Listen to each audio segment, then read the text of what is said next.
तो आप लोगों ने कल हिंदी भाषा की उत्पत्ति व विकास और उसके अंतर्गत आने वाली बोलियों को पढ़ा। अब इनका कुछ क्षेत्रीय रूप देख लेते हैं। क्षेत्रीय रूप ऐसे कि जैसे सबसे पहले आपने पश्चिमी हिंदी के अंतर्गत आपने पढ़ा है कि खड़ी बोली, फिर आपने क्या पढ़ा, ब्रज भाषा। काफी देखते जाओ, देखो एक चार्ट बना हुआ होगा। फिर उसके बाद में आपने देखा होगा कन्नौजी। फिर तो इनका क्षेत्रीय रूप जानते हैं हम लोग। तो सबसे पहले आप लिख लीजिए खड़ी बोली। खड़ी बोली आप मॉर्निंग में थी? अच्छा अच्छा, ठीक है ठीक है। हाँ, मॉर्निंग में कितने लोग थे? आप ही थी, मुझे जहाँ तक याद। अच्छा अच्छा, हाँ ठीक, कोई दिक्कत नहीं।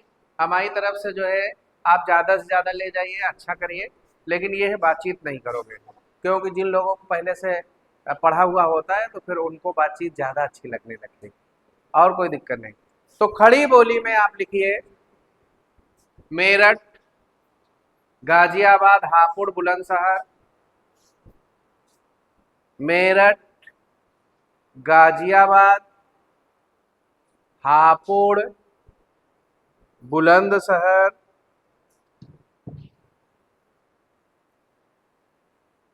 लिखा। मुजफ्फरनगर,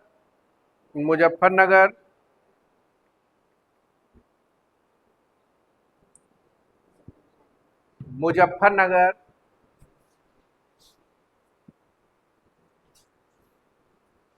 लिख लिया। मुरादाबाद, संभल, सहारनपुर, गौतम बुद्ध नगर या नोएडा। गाजियाबाद आया कि नहीं आया? अच्छा ठीक। दिल्ली का वह भाग जो उत्तर प्रदेश से सटा है, ऐसे लिखो, दिल्ली का वह भाग जो उत्तर प्रदेश से सटा है। लिख लिया। अब भाई अगली हेडिंग क्या डालोगे? अगली हेडिंग डाल दीजिए ब्रज भाषा। भाषी नहीं, भाषा। ब्रज भाषा। नोट किया आप लोगों ने? ब्रज भाषा के आगे लिखो मथुरा, आगरा, हाथरस। मथुरा, आगरा, हाथरस, फिरोजाबाद, शिकोहाबाद, कासगंज। शिकोहाबाद, कासगंज, आगरा।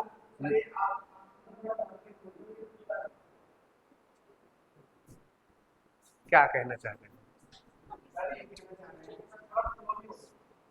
बोलेंगे, लेकिन आप लोगों को 8 पीरियड मिले, ये भी ध्यान रखना है। नहीं, बात आपकी 100% सही है, लेकिन ये प्रॉब्लम कितने लोगों को है? कितने लोगों को छूट रहा है? सबका छूट रहा है। ठीक, स्लो कर लेंगे, नो प्रॉब्लम। ठीक है, बात आपकी सुनने योग्य है, मानने योग्य है। आपने कितने जिले लिखे पढ़ डालो, फिर हम आगे। आगरा, मथुरा, कासगंज लिखा। और इसमें लिखो फिरोजाबाद, शिकोहाबाद, भरतपुर। भरतपुर राजस्थान का है। भरतपुर लिख लिया, ब्रैकेट में लिख लीजिए राजस्थान। बाकी ये सब कहाँ गए? उत्तर प्रदेश के। अगली हेडिंग डाल दीजिए। अच्छा हाँ, इसमें 2 जिले और बढ़ा लीजिए। आपका बरेली, पीलीभीत। पीलीभीत, हाँ, बरेली, पीलीभीत। ये ब्रज भाषा वाला है कि खड़ी बोली वाला है? थोड़ा नहीं, सुधार करना है। ये लिख जाइए, ब्रज भाषा में बरेली, पीलीभीत लिखा है। ये आपका जो है सही हो गया। अब आगे हम लोग बढ़ते हैं उसमें कन्नौजी। कन्नौजी लिख लिया। अब कन्नौजी में आते हैं हम लोग, और कन्नौजी में लिखिए कन्नौज फर्रुखाबाद, कन्नौज फर्रुखाबाद, इटावा मैनपुरी, शाहजहांपुर, शाहजहांपुर मैनपुरी, शाहजहांपुर बदायूं, हरदोई,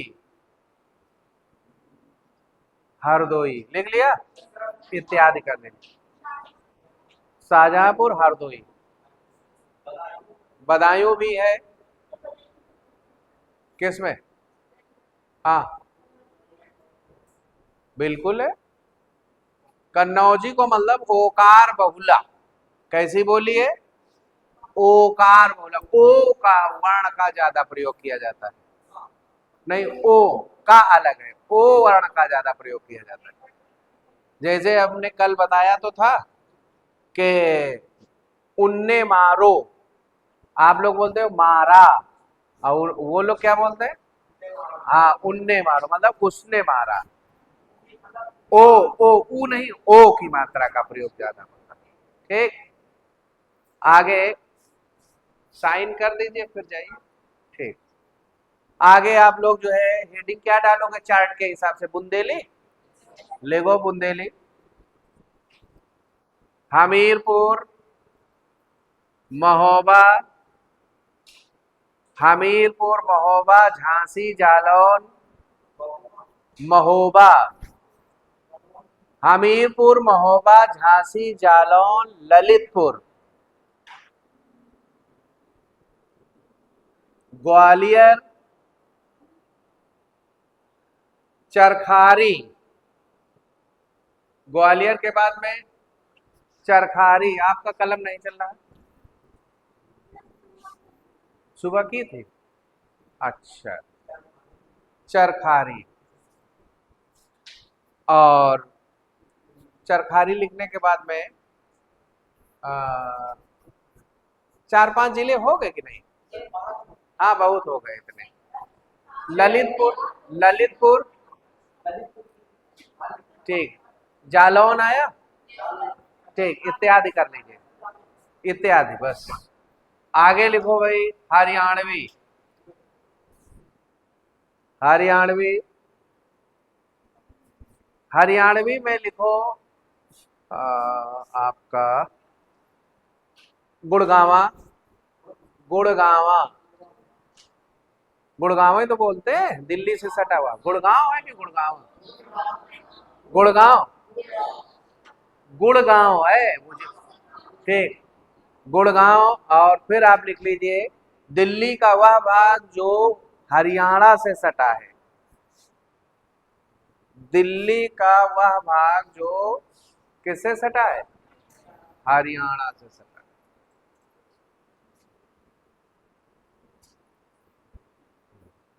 है। इसके बाद में शायद आपका राजस्थानी वाला मामला होगा ना, तो लिख लो जयपुरी या ढूंढानी, जयपुरी या ढूंढानी लिख लिया। लिखो भाई जयपुर अजमेर पुष्कर, जयपुर अजमेर पुष्कर। फिर अगली हेडिंग क्या है? मारवाड़ी, पुष्कर, पुष्कर। अगला पॉइंट क्या है? मारवाड़ी लिखो, मारवाड़ी डैश करके लिखो, राजस्थान का मारवाड़ क्षेत्र, राजस्थान का कौन सा क्षेत्र? मारवाड़ क्षेत्र। और बोलो भाई अगली, मेवाड़ी होगा, मेवाड़ी या मेवाती, दो नाम लिखवाए थे, और उसमें लिखो भाई मेवाड़ी या मेवाती में राजस्थान का मेवाड़ क्षेत्र।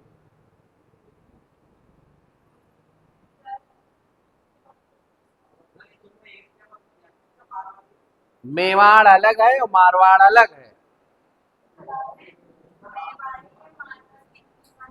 देखो मेवाड़ी या मेवाती एक बात है और मारवाड़ी अलग है, तो मारवाड़ी मारवाड़ क्षेत्र में और मेवाती या मेवाड़ी मेवाड़ क्षेत्र में। मेवाड़ ऐसे याद रखो, राणा प्रताप का राज्य क्या था? मेवाड़ के राजा थे, ठीक। और मारवाड़ जो है ये आज वर्तमान में राजस्थान का व्यापारिक केंद्र है। मारवाड़ी लोग जो है बहुत अच्छे व्यापारी होते हैं, बड़े व्यापारी होते हैं। तो कुछ समझ में आया कि नहीं आया? आया तो ठीक, नहीं तो आप गलत नहीं करेंगे, पूछ सकते हैं बार बार। समझ में आई बात? चलिए फिर आगे देखो भाई, कौन सा?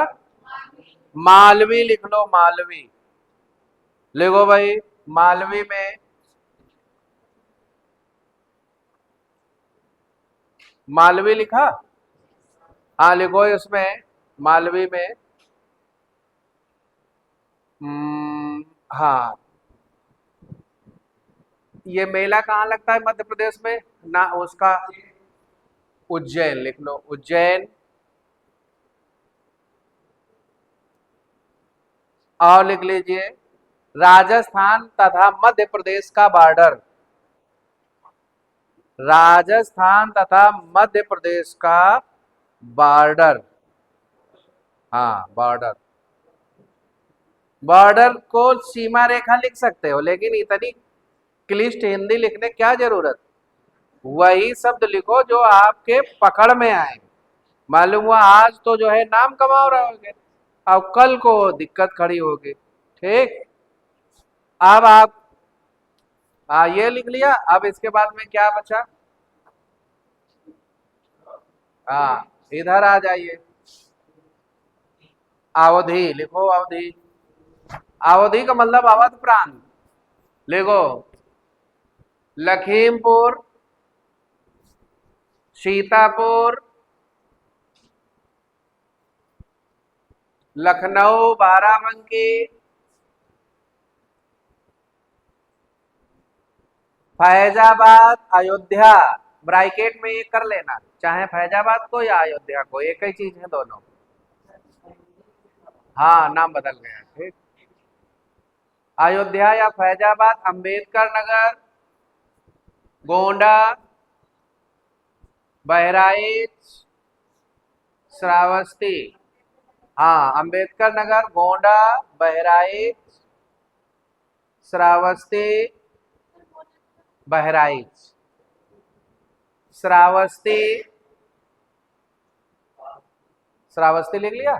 बलरामपुर, सुल्तानपुर, बलरामपुर, सुल्तानपुर, जौनपुर, प्रयागराज या इलाहाबाद, प्रयागराज या इलाहाबाद लिखा। हाँ अभी लिखते रहो, प्रतापगढ़, रायबरेली, उन्नाव, कानपुर नगर इत्यादि। कानपुर देहात की बात नहीं हो रही है, कानपुर नगर। कानपुर नगर लिखो, सिटी क्यों लिखोगे? चलिए अगली क्या है? बघेली, बघेली लिख लो। मिर्जापुर, रीवा, मिर्जापुर, रीवा, उत्तर प्रदेश और मध्य प्रदेश का बॉर्डर। मिर्जापुर, रीवा, हाँ उत्तर प्रदेश व मध्य प्रदेश का क्या है? बॉर्डर। हाँ बॉर्डर लिख लिया। फिर आगे क्या है? छत्तीसगढ़ी। क्यों भाई? लिखो छत्तीसगढ़ की प्रमुख बोली, छत्तीसगढ़ की बोली।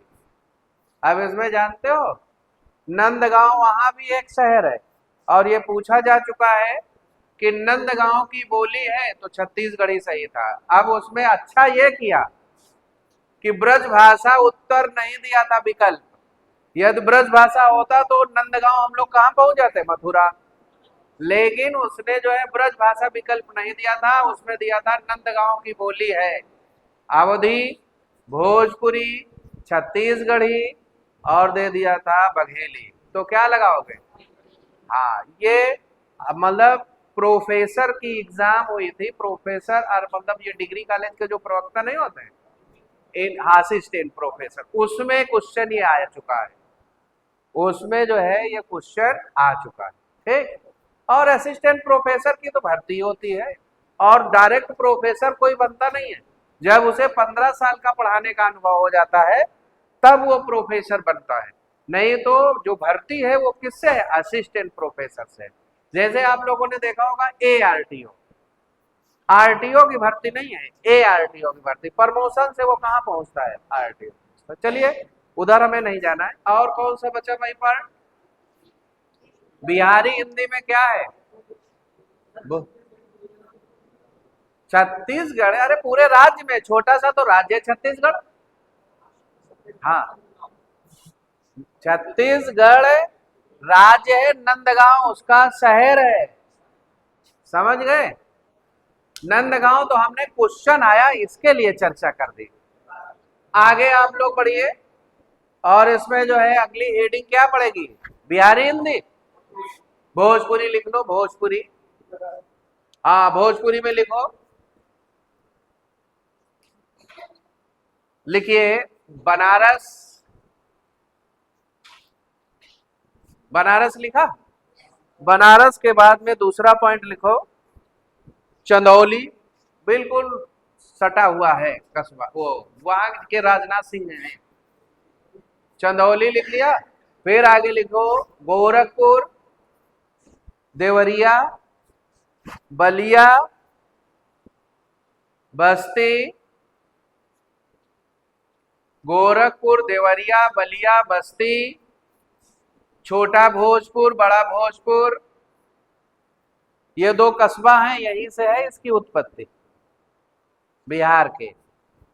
और ये सब जिला अपने यूपी के हैं, पूर्वांचल के। लिखो गाजीपुर, मऊ, आजमगढ़, गाजी, गाजीपुर, आजमगढ़ इत्यादि। ठीक है, अब आगे देखो कौन सा पॉइंट है, लिखो भाई मगही, लिखो भाई पटना, हजारीबाग, पटना, हजारीबाग।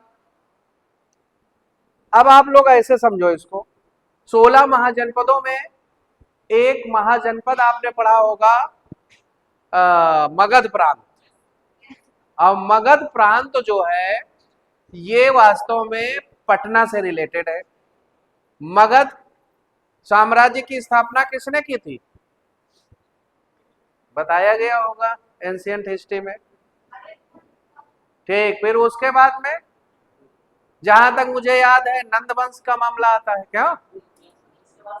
सुन लीजिए, फिर अशोक ने पाटिल ग्राम इसे कहा, पटना को। और पहले ये पाटिल ग्राम था, फिर अशोक के समय में बना पाटिल पुत्र, और आज वो क्या है? पटना। तो बिहार का वह इलाका जो ये कौन से क्षेत्र में आता है? अभी हमने नाम लिया। चलिए आगे देखो भाई, तो झारखंड और बिहार का जो बॉर्डर है, यहां पर ये बोली जाती है, झारखंड बिहार का बॉर्डर। आगे हेडिंग डाल दीजिए मैथिली।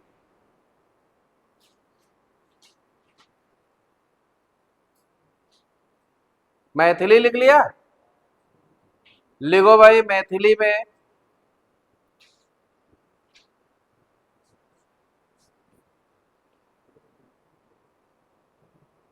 आवाज नहीं भाई। हाँ, मैथिली में लिखो मुंगेर। मुंगेर जिला सुने हो? हाँ, मुंगेर सुने हो? मुंगेर रामधारी सिंह दिनकर वहीं के हैं। हाँ,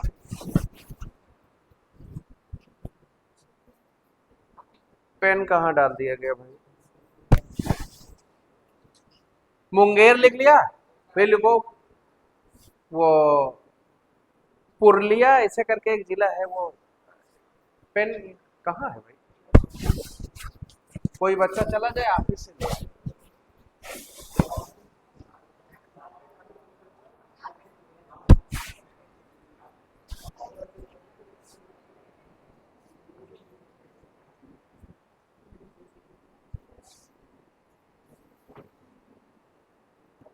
आवाज नहीं भाई।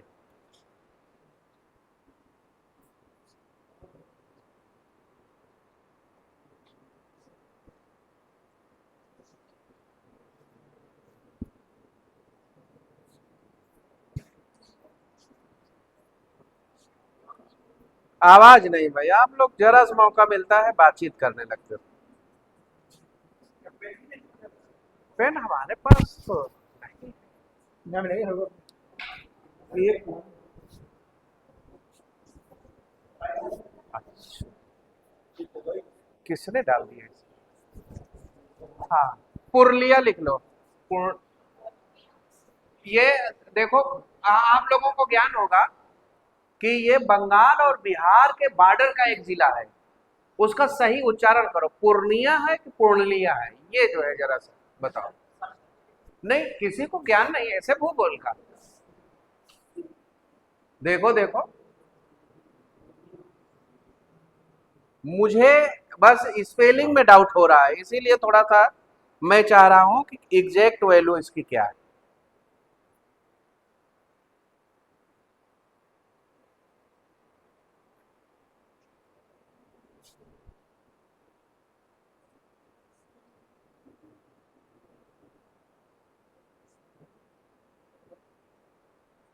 बोलो भाई। है पुरलिया।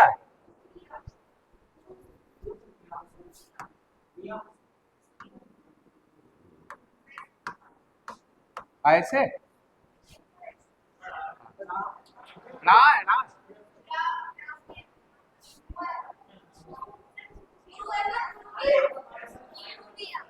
हाँ, सही है, पुरुलिया। नहीं वो ठीक है, यही लिखो पुरलिया। पुरलिया लिख लीजिए, मतलब कुल मिलाया के आप लिख हो आ जाएगा। ठीक, तो ये हो गया। अच्छा, उसमें बघेली में एक जिला और बढ़ा लीजिए, जबलपुर। बघेली में बढ़ाना है, बघेली में एक जिला बढ़ा लीजिए, जबलपुर। लिख लिया? ठीक। आप देखो ये, हाँ, उत्तराखंड वाली बोली आ जाओ। कौन सी है उसमें? कुमायूनी। कुमाऊं नहीं, कुमायूनी लिखो भाई।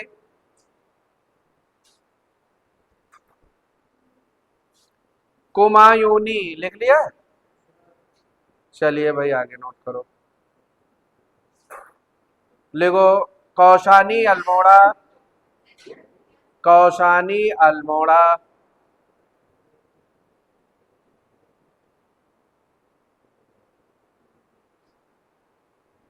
लिख लिया? ठीक है। नैनीताल, पिथौरागढ़। नैनीताल, पिथौरागढ़। अब आगे लिखो भाई, गढ़वाली। दो थी आपका, कुमायूनी और गढ़वाली बोली। तो गढ़वाली में लिखो पौड़ी गढ़वाल। गढ़वाली बोली में लिखो पौड़ी गढ़वाल या गढ़वाल। लिख लिया? टिहरी। टिहरी। चमोली। गढ़वाली में पौड़ी गढ़वाल या गढ़वाल। लिख लिया? हाँ, टिहरी। टिहरी होता है, टिहरी। फिर लिखो चमोली। चमोली उत्तर काशी। केवल काशी तो बनारस वाराणसी की बात होगी, उत्तर काशी ये उत्तराखंड का मामला है। अब देखो कोई बचा क्षेत्र, अरे नेपाली का मतलब नेपाल। ठीक, उसकी कोई मतलब नहीं। अब हम लोग जो है भारत की वो भाषा की संवैधानिक स्थिति जानना चाहोगे? तो अब हम ऐसे ओरल बताएंगे इस बैच में। सुबह जो है थोड़ा विस्तार से दे दिया था, ऐसे समझ लो के पॉइंट वाइज लिख लो। लिखो भाई हिंदी भाषा, क्या हेडिंग बनाई, हिंदी की संवैधानिक स्थिति, लिख लिया। लिखो भाई हिंदी भाषा से संबंधित, हिंदी भाषा से संबंधित संविधान में अनुच्छेद 343 से, संविधान में अनुच्छेद 343 से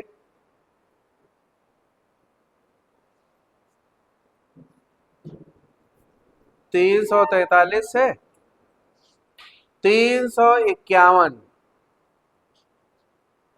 इक्यावन है, 343 से 351 है। अब नई लाइन से लिखो, अनुच्छेद 343 के अनुसार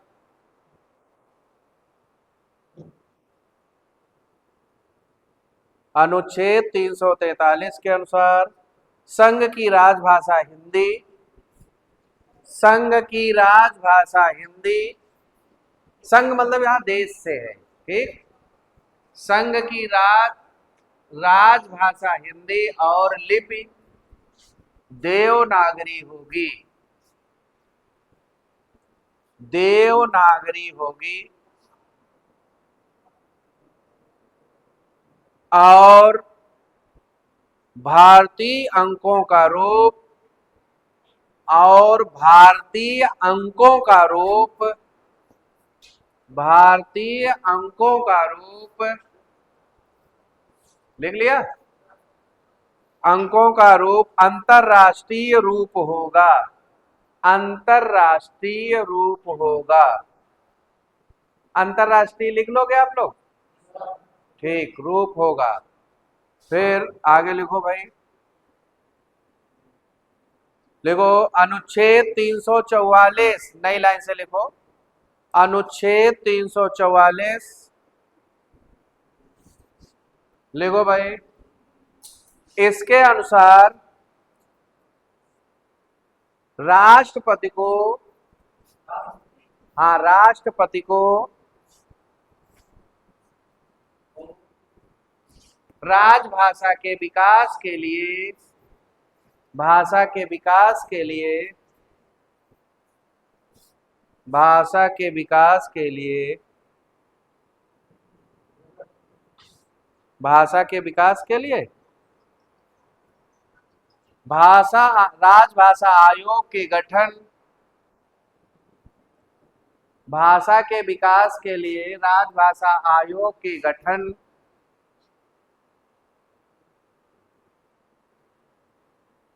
का अधिकार होगा,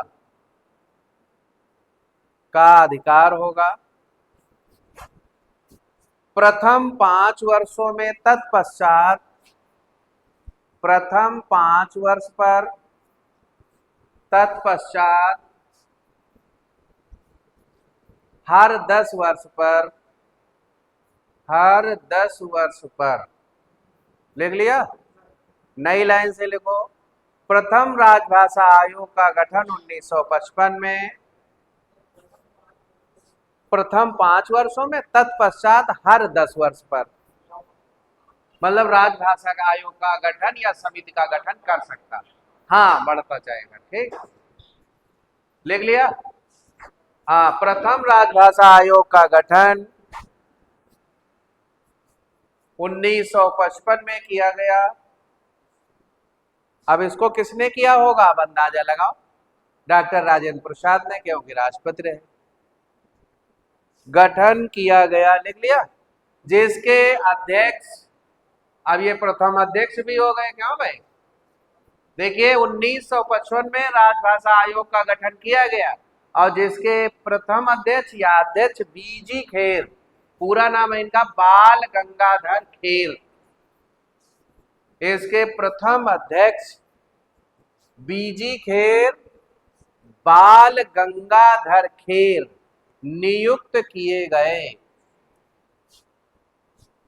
नियुक्त किए गए, लिख लिया। फिर आगे लिखो, अनुच्छेद 345, अनुच्छेद 345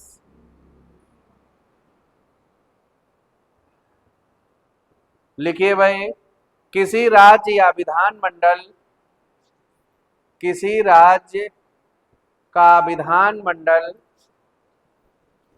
विधानमंडल का मतलब होता है विधानसभा और विधान परिषद। किसी राज्य का विधानमंडल, उसे अधिकार होगा, उसे अधिकार होगा कि उस राज्य की, कि उस राज्य की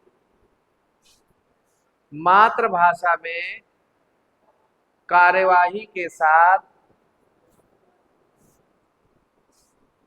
मातृभाषा में कार्यवाही के साथ हिंदी भाषा, हिंदी भाषा में भी, हिंदी भाषा में भी कार्य करे। देखो इसका मतलब क्या है, जैसे अपना उत्तर प्रदेश है, यहाँ का विधानमंडल क्या है, विधानसभा विधान परिषद, तो यहाँ तो ऑलरेडी हिंदी में कार्यवाही होगी ही होगी। लेकिन अब जैसे दूसरे राज्य हैं तो भी नहीं, ऐसे तो 10 राज्य हैं जहां पर हिंदी भाषा ही है ही। दूसरे ऐसे राज्य हैं जहां पर इसकी जरूरत है। तो अब आप लोगों ने देखा होगा जैसे सुप्रीम कोर्ट, हाई कोर्ट में जो सुनवाई होती है वो ज्यादातर इंग्लिश में होती। तो अब ये जो है अगला अनुच्छेद हमारा कहेगा, अगला मतलब आगे आएगा, तो वहां पर जो है ये बताया जाएगा कि भाई एक प्रति या एक जो है उसकी कॉपी हिंदी में भी हो, तो जो हमारा जीतने वाला और हारने वाला दोनों समझ सके कि मैं किस बेस पर जीता, और वो समझे कि हमारी कौन सी कमजोरी थी, किस बेस पर मैं हारा। तो ये चीज है। अब विधानमंडलों की कार्यवाही मातृभाषा में हो, यदि वहां की हिंदी है, जैसे मान के चलो उत्तर प्रदेश की है और यहाँ पर कोई इंग्लिश में कोई वक्ता बोल रहा है, तो वास्तव में ये ठीक नहीं है। अब जैसे मान के चलो दिल्ली है, दिल्ली में भी कोई इंग्लिश, इंग्लिश भाई दिल्ली में तो अच्छे अच्छे लोग इंग्लिश का प्रयोग करते हैं, एक से एक वहां पर इंग्लिश भाषी लोग पढ़े। तो इसका मतलब यह है कि कार्यवाही जो है मातृभाषा में तो होनी चाहिए, लेकिन उसके साथ हिंदी के प्रचार प्रसार के लिए भी कुछ न कुछ व्यवस्था की जाए। ये चीज यहाँ पर कहने का मतलब है।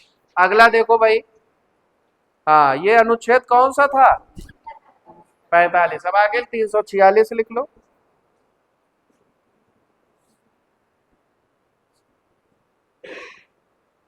कौन सा लिखा आपने,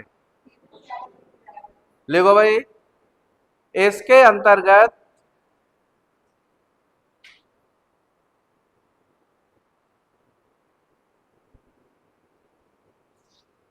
इसके अंतर्गत व्यवस्था की गई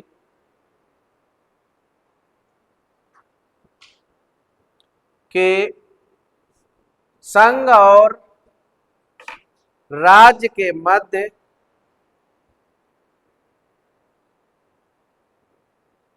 संघ और राज्य के मध्य पत्र व्यवहार,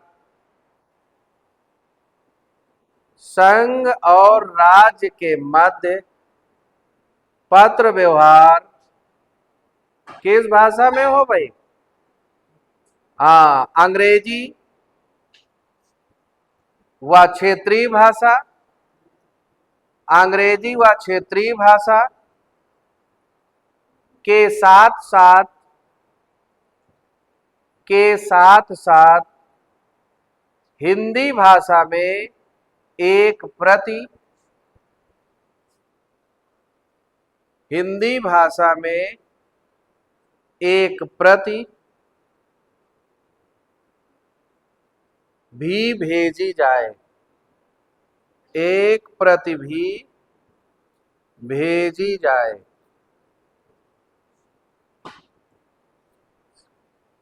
आगे लिखो भाई,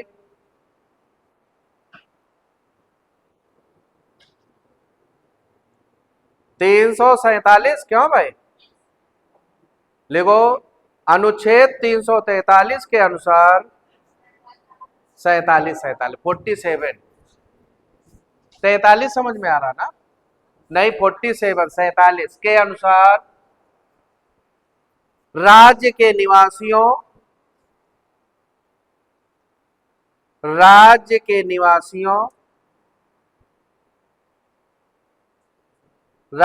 निवासियों में दूसरी भाषा के रूप में राज्य के निवासियों में दूसरी भाषा के रूप में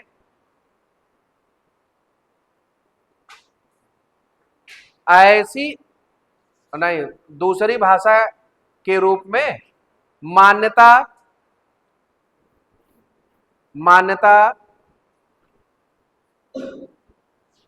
हिंदी के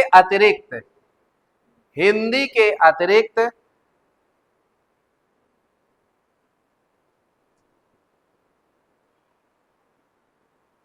जनसंख्या नहीं, एक मिनट, हिंदी के अतिरिक्त राज्य की जनसंख्या की मांग पर हिंदी के अतिरिक्त राज्य की जनसंख्या की मांग पर अन्य भाषा को मान्यता दी जाए। अन्य भाषा को मान्यता दी जाए। ये थोड़ा लिखने में आपका आगे पीछे हो गया है। उदाहरण हम समझाएंगे, 100% समझ में आएगा। जैसे बताओ भाई, उत्तर प्रदेश की मातृभाषा क्या है? हिंदी है। और दूसरे नंबर की यहाँ पर भाषा कौन सी? उर्दू। उर्दू को ये राज्य सरकार के द्वारा मान्यता दी गई है दूसरे नंबर की भाषा को। क्यों ऐसा किया गया है? क्योंकि उत्तर प्रदेश की जनसंख्या कितनी है? लगभग 25 करोड़। 23-24 वाला डाटा तो आपके पास पहले से है। क्यों? तो 23 से 25 करोड़ है। इसमें से कम 4 से 5 करोड़ उर्दू बोलने वाले लोगों की संख्या है।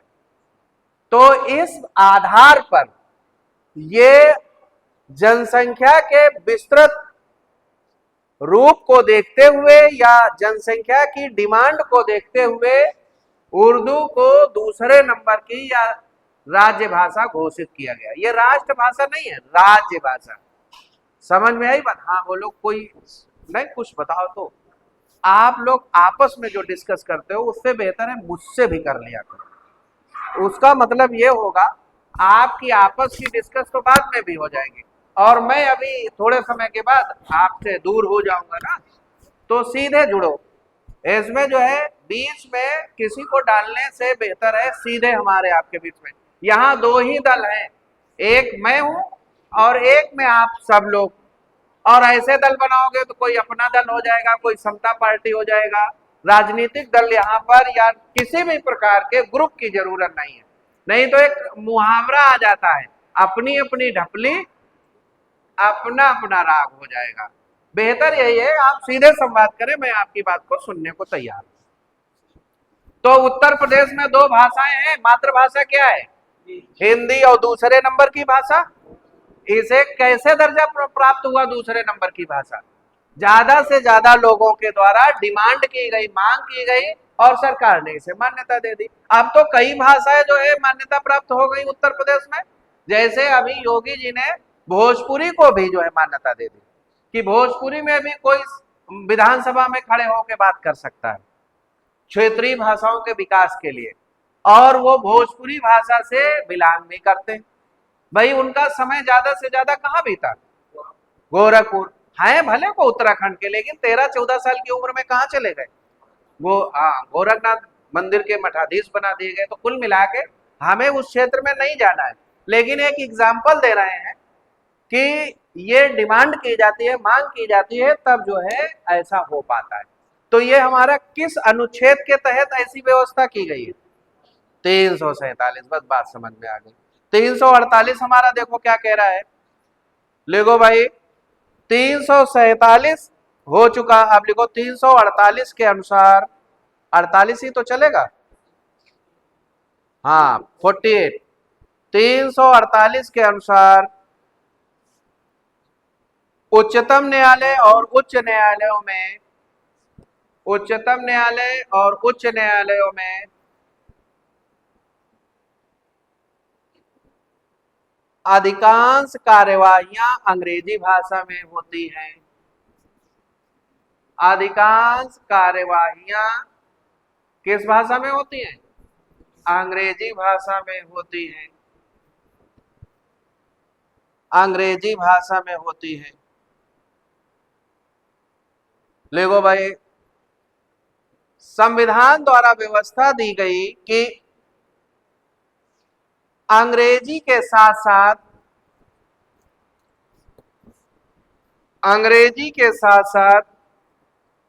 हिंदी भाषा में भी एक प्रति उपलब्ध कराई जाए।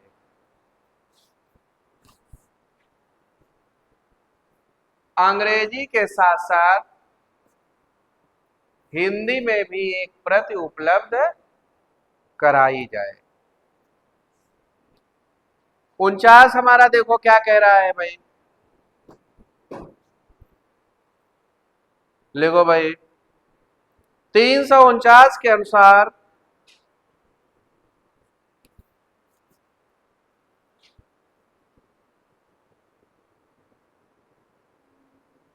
तीन सौ उनचास के अनुसार 15 वर्ष की ये संविधान प्रारंभ से है। संविधान प्रारंभ से 15 वर्ष की अवधि के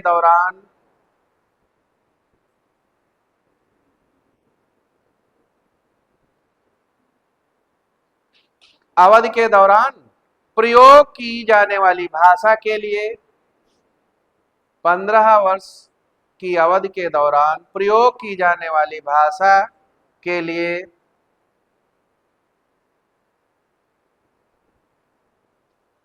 कोई विधेयक राष्ट्रपति की पूर्व अनुमति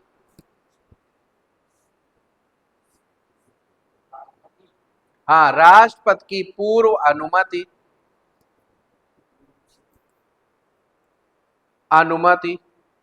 तथा राजभाषा आयोग और भाषा समिति के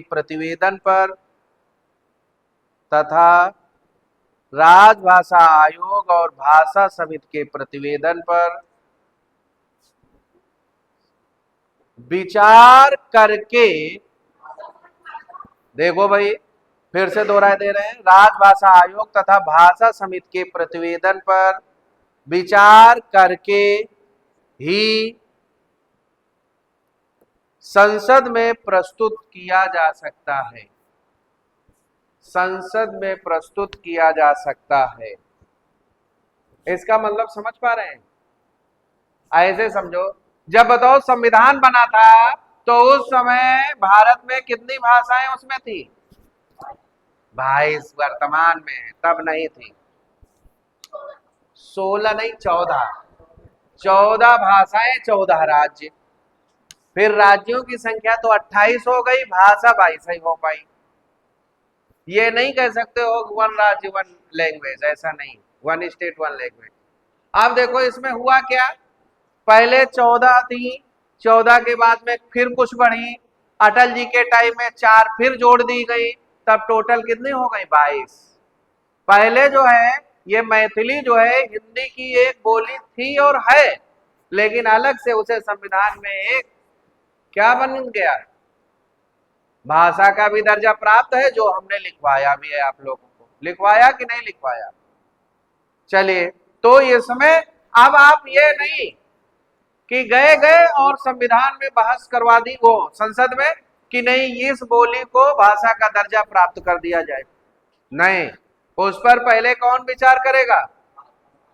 राजभाषा समिति, राजभाषा आयोग, फिर राष्ट्रपति को ज्ञापन दिया जाएगा, फिर उसे संसद पर चर्चा होगी, तब जाके उसे जो है क्या होगा, मान्यता मिलेगी भाषा की। समझ में आई बात? चलिए फिर आगे देखो 350 क्या कह रहा है। देखो अनुच्छेद 350 के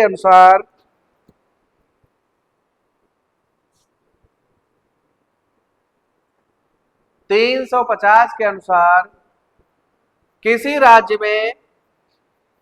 किसी राज्य में अल्पसंख्यक वर्गों के बच्चों को अल्पसंख्यक वर्ग के बच्चों को उनकी मातृभाषा में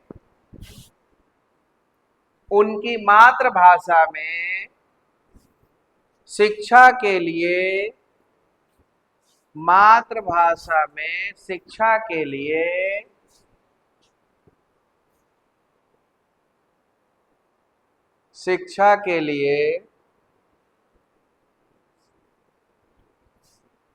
उचित प्रबंध किया जाएगा। अब इसको ऐसे समझो कि जैसे नागालैंड आपका क्या है,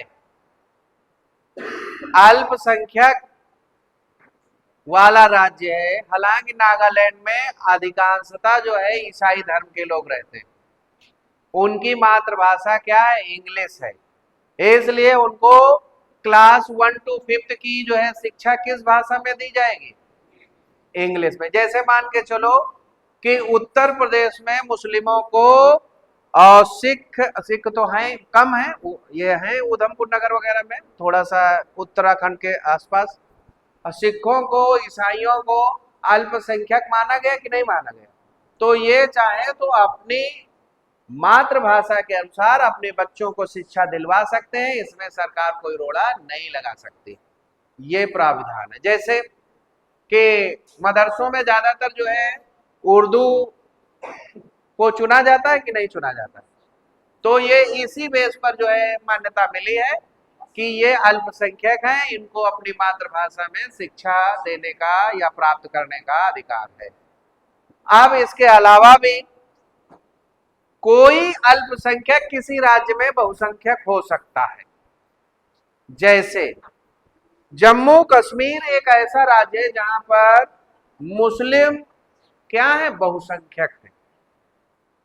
लेकिन जो अल्पसंख्यक बहुसंख्यक की परिभाषा दी गई वो स्टेट लेवल से तो दी नहीं गई, वो क्या है, देश लेवल से दी गई है। तो इसलिए नॉर्मली लोग कह देते हैं कि हिंदू, मुस्लिम, सिख, ईसाई, जैन, पारसी में से ये जो है आपके हिंदू बहुसंख्यक है, बाकी सब क्या है, अल्पसंख्यक है। अरे सिख भी पंजाब में क्या है, बहुसंख्यक है, लेकिन देश लेवल से अल्पसंख्यक है। ठीक, चलिए फिर हम लोग आगे बढ़ते हैं। और इसमें 50 का हो गया मामला है? हाँ, आखिरी नहीं, 351 अनुच्छेद 351 लिखो भाई। संघ का कर्तव्य होगा कि वह हिंदी भाषा का प्रचार प्रसार करे, विकास करे। हिंदी भाषा का प्रचार प्रसार करे, विकास करे, ताकि भारत में मिली जुली संस्कृति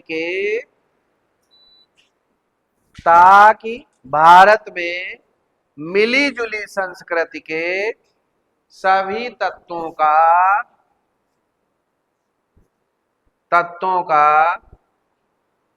को की कर लीजिए, कोई दिक्कत भी नहीं हो, अभिव्यक्ति का माध्यम बन सके, ताकि भारत में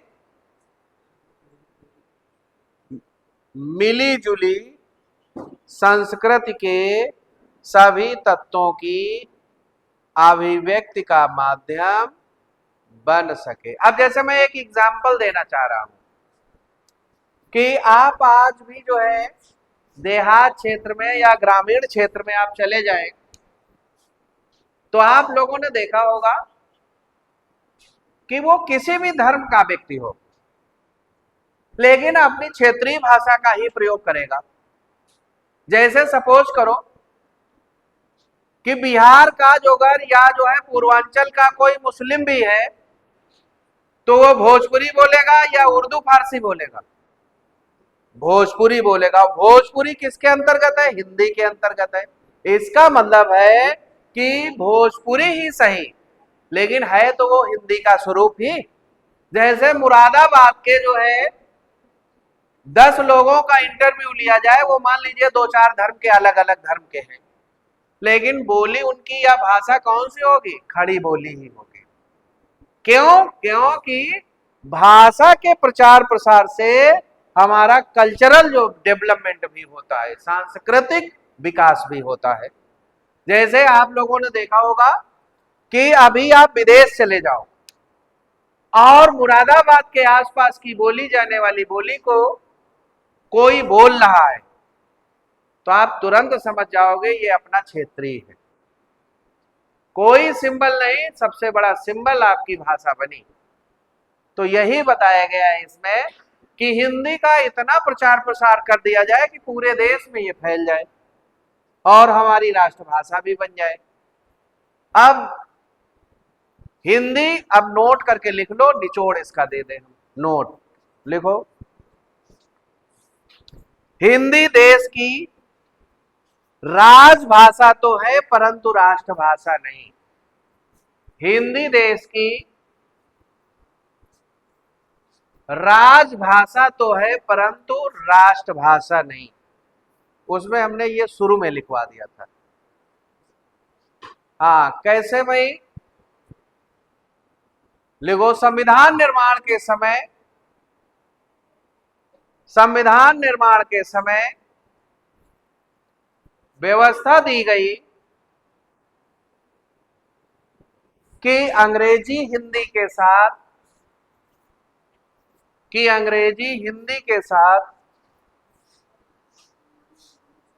व्यवस्था दी गई कि हिंदी के साथ अंग्रेजी 15 वर्षों तक, हिंदी के साथ अंग्रेजी 15 वर्षों तक सहायक भाषा के रूप में कार्य करती रहेगी। सहायक भाषा के रूप में कार्य करती रहेगी।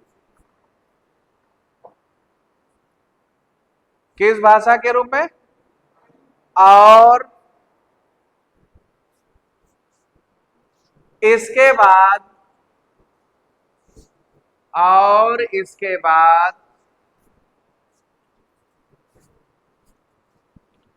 हिंदी मुख्यधारा में हो जाएगी। अंग्रेजी या तो हटा दी जाएगी अथवा सहायक भाषा के रूप में कार्य करेगी। अंग्रेजी हटा दी जाएगी अथवा सहायक भाषा के रूप में कार्य करेगी। परंतु ऐसा हो न सका क्योंकि दक्षिण भारतीयों के द्वारा साउथ इंडियन जिनको बोलते हो, हिंदी के राष्ट्रभाषा के रूप में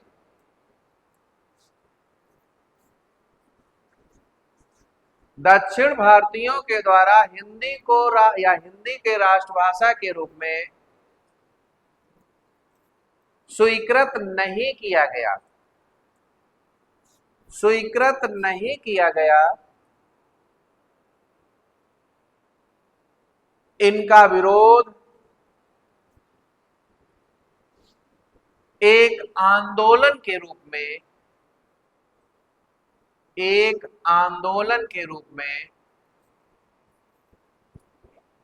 उग्र रूप धारण कर लिया। उस समय की वर्तमान सरकार उग्र रूप धारण कर लिया। उस समय की वर्तमान सरकार ने संविधान में संशोधन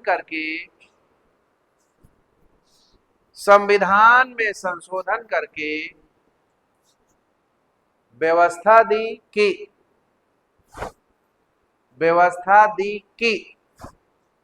देश का एक भी राज्य देश का एक भी राज्य हिंदी भाषा का देश का एक भी राज्य हिंदी भाषा का राष्ट्रभाषा के रूप में विरोध करेगा, राष्ट्रभाषा के रूप में विरोध करेगा, तो हिंदी देश की राष्ट्रभाषा नहीं होगी। तो हिंदी देश की राष्ट्रभाषा नहीं होगी। लिखा? आप देखिए भाई, अतः निचोड़ लिख लो एक लाइन में, अतः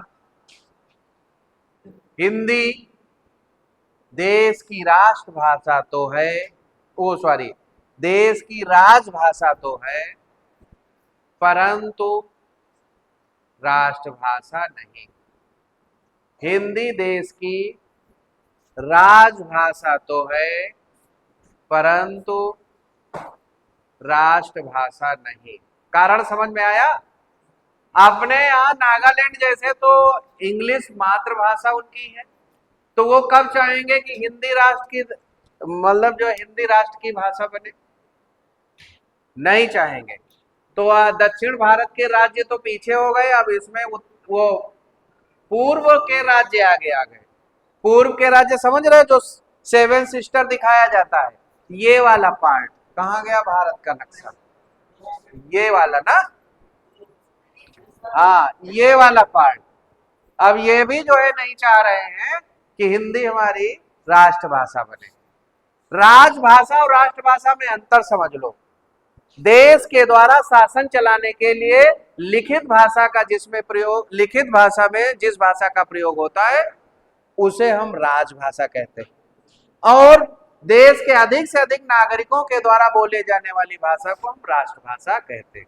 इस आधार पर सबसे ज्यादा बोली जाने वाली भारत की कौन सी भाषा है? हिंदी है। करीब करीब 65-70 करोड़ लोग हिंदी बोल रहे हैं, हिंदी का प्रयोग कर रहे हैं। तो परिभाषा अनुसार तो फिट है, लेकिन संविधान के अनुसार नहीं फिट है। अब आपके सबके समझ में आ गया? आप एक हेडिंग डाल दो, हिंदी के महत्वपूर्ण तथ्य। हिंदी के महत्वपूर्ण तथ्य 4-5 लिखवाएंगे, ज्यादा नहीं, फिर हम वर्णमाला चालू कर देंगे। अभी हमारे पास सफिशिएंट टाइम है। हाँ, अभी मुझे लग रहा है कितने बजे क्लास पूरी होगी? हाँ 4:15। अभी हमारे पास 20-25 मिनट है, आगे नोट करते हैं हम लोग। ये तो लास्ट क्लास है, 10-5 मिनट देर तक पढ़ाई जा सकती है आपके सहयोग से, आपके सहयोग से मैं बोल रहा हूं। चलिए, ये हमने लिखवाया हिंदी के प्रथम कवि सरापा या सरापाद है, ऐसा कुछ लिखवाया? लिखो लिखो, हिंदी के प्रथम कवि सरहपा या सरहपाद है, लिखा है? सुबह लिखवाया था। आजा दूसरा लिख लो, हिंदी के प्रथम कवि सरहपा या सरहपाद है, लिख दिया, सरहपा या सरहपाद। ब्रैकेट में लिख लेना राहुल सांकृत्यायन के अनुसार, राहुल सांकृत्यायन के अनुसार। लिख लिया?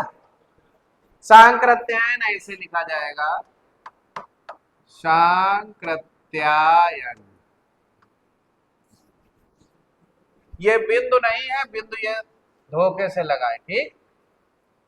सांकृत्यायन के अनुसार लिख लिया भाई? फिर आगे लिखो नई लाइन से, डॉक्टर गणपत चंद्र गुप्त के अनुसार, डॉक्टर गणपति चंद्र गुप्त के अनुसार लिख दे रहे हैं, डॉक्टर गणपति। गणपति जो अगर नहीं लिख पा रहे हो तो गणेश जी से बड़ा कम लगाओ है, गणपत चंद्र गुप्त के अनुसार। अब तो प्रोग्राम ये आ ना गणपत बप्पा मौर्य वाला ना, ठीक। डॉक्टर गणपत चंद्र गुप्त के अनुसार हिंदी के प्रथम कवि शालिभद्र सूर्य हैं। ये बोर्ड पर सबसे ऊपर लिखे हुए हैं, शालिभद्र सूर्य है। लिख लिया, सूर्य, ये अंडरलाइन है, शालिभद्र सूर्य है। लिख लिया। दूसरा पॉइंट, अगला पॉइंट लिखो, दूसरा तीसरा जो भी हो। डॉक्टर राम कुमार वर्मा के अनुसार हिंदी के प्रथम कवि, वर्मा के अनुसार, दरअसल हिंदी अच्छे से पढ़े हो तो डॉक्टर राम कुमार वर्मा बहुत प्रसिद्ध हैं, लेकिन हिंदी से ज्यादा लगाव है नहीं आप लोगों का। प्रथम एकांकी के जनक, मतलब हिंदी के जनक कौन है? एकांकी के जनक, हाँ, आधुनिक एकांकी के। और वैसे नॉर्मली आ जाए तो जयशंकर प्रसाद। आधुनिक एकांकी के जनक भारत में कौन है? डॉक्टर राम कुमार वर्मा। लेकिन अब किया क्या जाए, आप लोग डॉक्टर राम कुमार वर्मा को पढ़े होंगे, हाई स्कूल में पढ़े होंगे जरूर, कहीं कहीं पढ़े नहीं, इसमें तो विविधा में होते हैं। अब विविधा को आप लोग दुविधा समझ के छोड़ देते हो। क्या लिखा आपने? वर्मा के अनुसार हिंदी के प्रथम कवि स्वयंभू हैं। हिंदी के प्रथम कवि स्वयंभू भी बोर्ड पर है, गोले में स्वयंभू है। लिख लिया। हाँ, ये हिंदी विद्वानों द्वारा अमान्य है क्योंकि स्वयंभू है, हिंदी विद्वानों द्वारा अमान्य क्योंकि स्वयंभू अपभ्रंश भाषा के कवि हैं। स्वयंभू किस भाषा के कवि हैं? अपभ्रंश भाषा के कवि हैं। लिख लिया। अपभ्रंश भाषा के कवि हैं। इन्हें, किन्हें? स्वयंभू को अपभ्रंश का वाल्मीकि कहा जाता है। अपभ्रंश का वाल्मीकि कहा जाता है। क्यों कहा जाता है? कारण कौन बताएगा? क्योंकि इन्होंने अपनी रचना पहुंचर्यु में राम के चरित्र का वर्णन अपभ्रंश भाषा में किया है। ठीक है। अब आप लोग जो है हिंदी पर, विशेषकर हिंदी भाषा की उत्पत्ति व विकास पर आपका स्वागत है। कमेंट करना चाहो तो कर सकते हो, और नहीं तो फिर हम नया कुछ चालू कर देते। हाँ, ये कह रहे हैं नया चालू कर दो। मतलब कोई अब तक समस्या ही नहीं कि ये हमारी समस्या हल कर दीजिए, ये हमारा प्रश्न नहीं अभी आ पाया जो आपने पढ़ाया। हाँ, अब ऐसा करिए, कल भी मेरी क्लास है, आज देख के कल पूछ लेना, क्योंकि कापी पलट के पूछने का मतलब है कि आप प्री प्लानिंग से, पूर्व तैयारी में नहीं हो ने? हाँ, अब कल देखना जाके, अब फिर पूछना आके, ठीक। और अब बीचों बीच लाइन में, और जो लोग रफ पर लिख रहे हैं वो कहीं भी लिखें, कोई दिक्कत नहीं। जो फेयर पर कॉपी कर रहे हैं, मतलब लिख रहे हैं, उनको बीचों बीच लाइन में नए पेज से लिखना है वर्णमाला। सब लोगों ने हेडिंग डाल दी? हाँ, बोलो भाई। हिंदी नहीं, अभी बहुत कुछ हो जाएगा, परेशान ना हो। इस बार 2 घंटे की क्लास है ना, मतलब 45-45 मिनट को 90-90 वाली। पिछली बार 3 घंटे की हुआ करती थी। 3 घंटे से तो बेहतर हो 2 घंटा, कि 3 घंटे की अभी भी है। हाँ, तो आप लोग बड़े भाग्यशाली हो कि आपका समय कम हो गया। वर्णमाला में लिखो। हाँ हाँ, बोलो।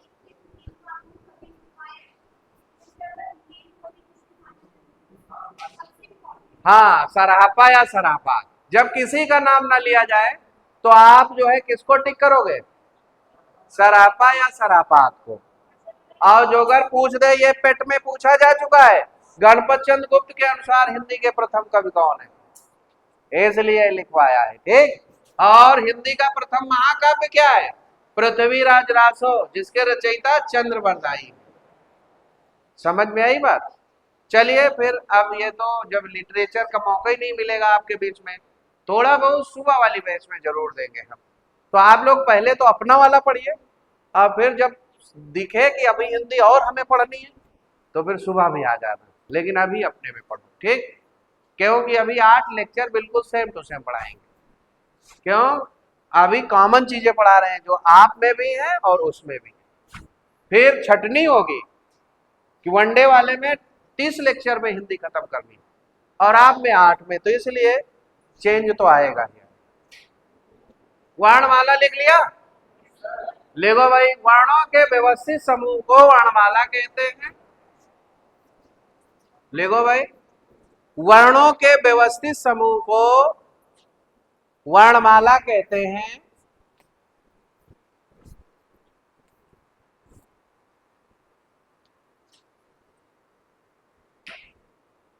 लिख लिया?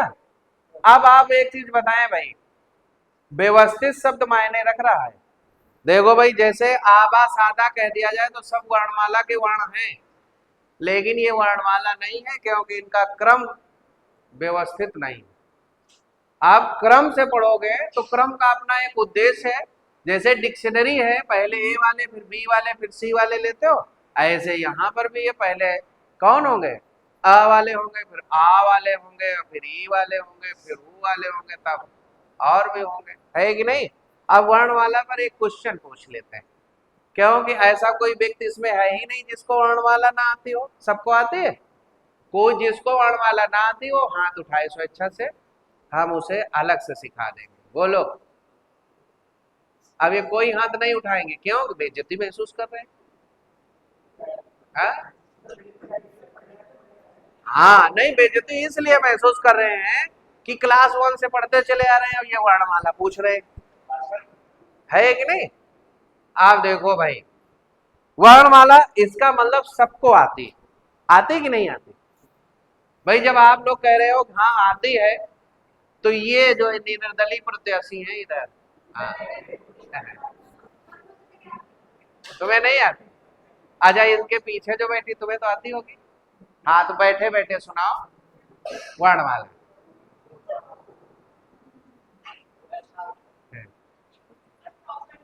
अरे जितनी आती उतनी सही, हम लोग तो भारतीय हैं ना। कभी कभी जो है दाल चावल का प्रयोग होता है, कभी दाल चावल रोटी सबका प्रयोग होता है, नो प्रॉब्लम। हाँ, देखो ध्यान से सुनना। हाँ सुना बेटा। अच्छा बताओ, जहाँ टीम होती है तो टीम वर्क में सभी सदस्यों का एक्टिव सक्रिय होना बहुत जरूरी है कि नहीं? तो आप तो टीम के सदस्य हैं, तो क्यों फिर नहीं बोल रहे? बोलो। गलत सही पर ना जाए, ट्रेनिंग सेंटर। ज्यादा समय ना खराब करो, कैमरा चल रहा है भाई तो। हाँ? नहीं, वो चल रहा है। हाँ बोलो। और कोई वर्णमाला सुनाएगा? हाँ हाँ। अच्छा एक काम करो, दोनों लोग मिल के, तुम भी कुछ आधा पढ़ दो आधा तुम पढ़ दो। नहीं नहीं नहीं, स्टार्ट आप कर दो, फिर बाकी इनसे हम सुन लेंगे। चलिए, अब सुन लो। आप लोग शर्मा रहे हो, मैं इसलिए। हाँ हाँ सुना। हाँ हाँ बोलो। कोई प्रॉब्लम होगी कोई कमेंट नहीं। हाँ हाँ हाँ। देखो बहुत अच्छा ये पढ़ रहे हैं, लेकिन मैं ये चाह रहा हूँ जब ये अच्छा ही पढ़ रहे हैं तो अब इनसे क्यों हम सुने, हम दूसरे सुने। ये जो ऐनक लगाए लड़की बैठी ये सुनाएंगे। हाँ, ये तरीका सही है, लेकिन ये डर रही है ना। इनका छोटा और बड़ा सब एक ही जैसा बोला जा रहा है। आप सुनो मुझसे, मैं केवल इसीलिए आपसे बुलवाना चाह रहा था कि आपका तरीका क्या है। जो तरीका आपका है ये ठीक नहीं, इसमें परिवर्तन करना है। ये तरीका तब का है जब आप छोटे थे, छोटे पर छोटा अच्छा लगता है। अब बड़े हो गए हो तो इसे अ कहो। अब सुनो ध्यान से, आ आ, इ ई, उ ऊ, री। अब देखो आगे, हाँ ये पढ़ेंगे, पढ़ो। आइए कह रहे हैं उसके आगे तो मुझे खुद नहीं मालूम है। नहीं, आगे क्या होगा? ए ऐ नहीं होगा, ये सारे दीर्घ हैं। नो खींच के पढ़ना है। ए, आए, ओ आओ अंग आहा का खा गा गा अंगा चा छा जा जा या टा ठा डा ढाड़ा ता था दा धा ना पा फा बा फा मा या रा ला वा। फिर अब देखो ये शाह लिख रहे हैं, अब आप लोग पढ़ोगे, ठीक।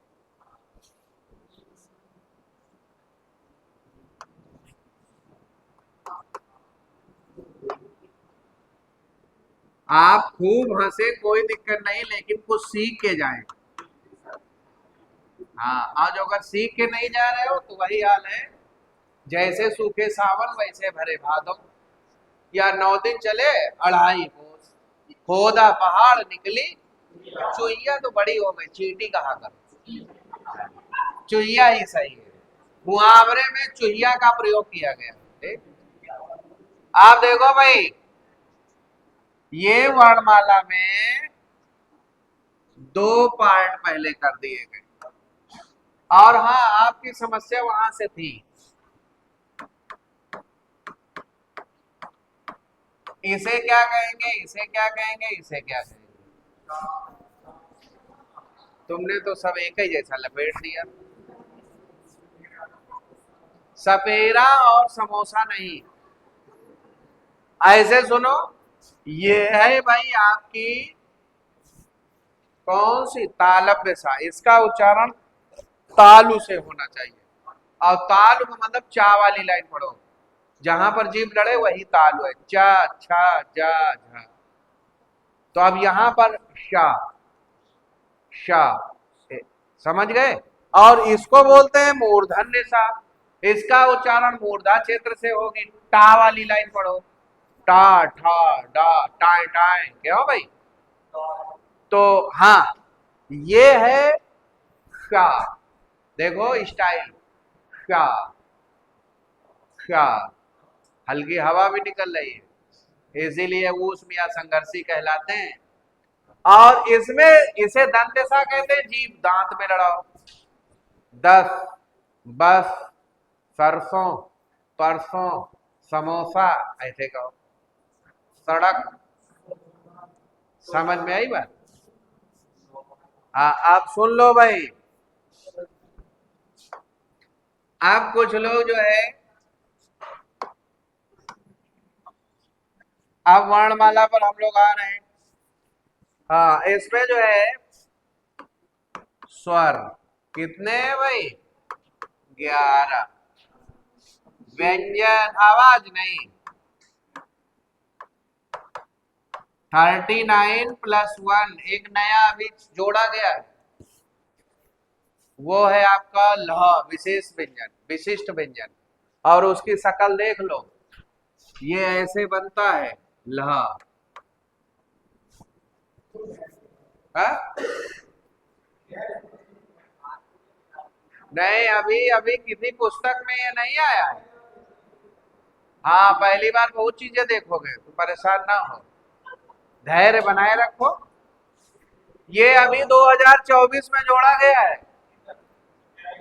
हाँ, ला ला, आप लोग मोबाइल निकालो, सर्च करो, इसे ला कहते हैं, और विशिष्ट व्यंजन का माना गया है।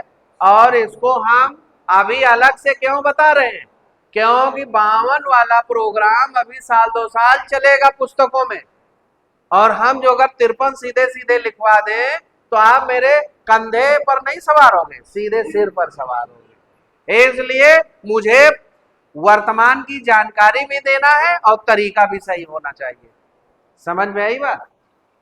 तो ये 39 + 1, फिर इधर जो है अयोगवाद, 2 अंग अनुस्वार कहलाता है, इसका सिंबल है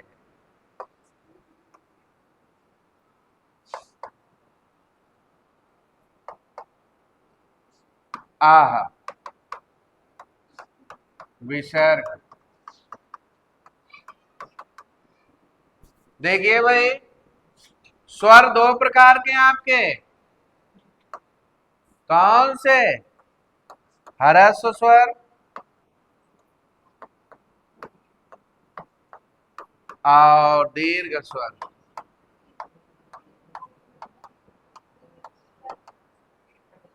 सात,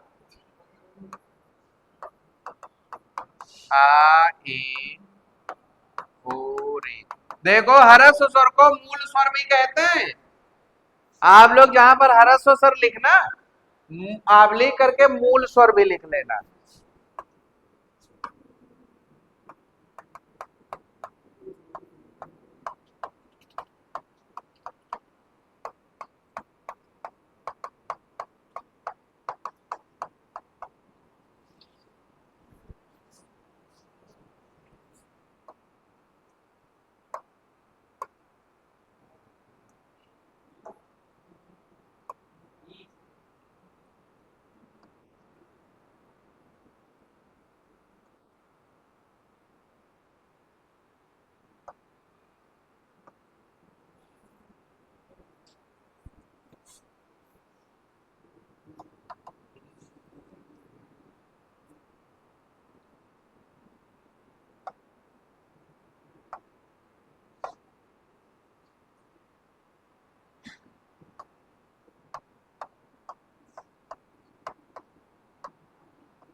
आवाज नहीं भाई।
हाँ? दिखाई नहीं दे रहा। नहीं, मैं ये कह रहा हूँ मोटा करें पतला करें या क्या करें। बड़ा कर दें तो इधर वाला पे ढक जाएगा। तो इधर वाला लिख लो, फिर उधर वाला हम बढ़ा देंगे। हाँ? इधर लिख गया, किससे होगा? बड़ा किससे होगा? नहीं, आप देखिए। हाँ? बस ऐसे? नहीं, ऐसे तो मुझे लग रहा है कि इस पे स्मार्ट आ जाए।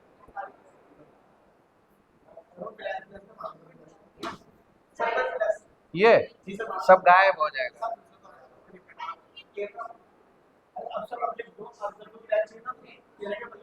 हाँ?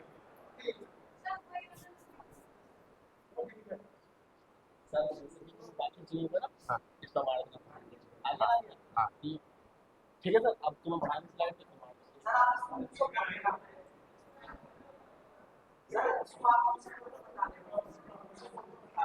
हाँ, देखो भाई, ये लिखा है मूल व्यंजन 33 है, का से माँ तक है। संयुक्त व्यंजन 4 है, छत्र ज्ञा श्रा। उच्छिप्त या द्विगुण व्यंजन 2 है, ड़ा ढा। विशिष्ट व्यंजन ये आपके सामने बना हुआ है। बस सही बात है, थोड़ा सा बचा है, इसको पूरा कर लेते हैं। फिर है, थोड़ा हम बड़ा बड़ा लिख देंगे, ठीक है। वर्गीय या स्पर्शी व्यंजन।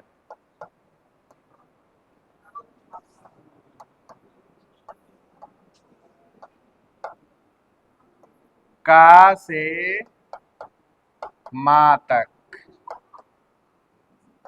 का से मा तक।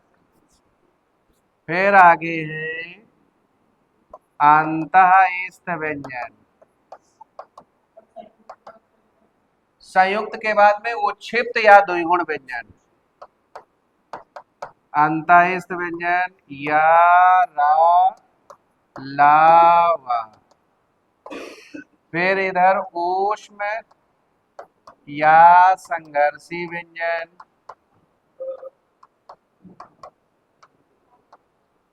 क्या बताएं, डकार आने फंस रहे हो, हंसने वाली बात पर क्या करोगे।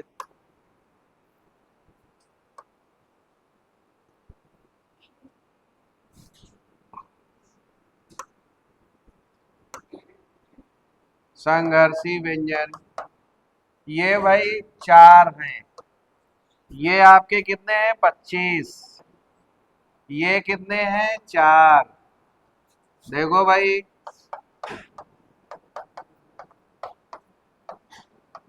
लिख लिया। देखिए, वर्गीय या स्पर्शी व्यंजन का से मा तक, अंतःस्थ व्यंजन 4 यारा लावा, ऊष्म या संघर्षी व्यंजन 4, तीनों सा और हा। ठीक, यदि ऐसा आप करने में सक्षम हो गए हैं तो आप जो है क्या कर सकते हैं, इसको हम हटा दें। तो इसको बंद कर दीजिए, वो इसको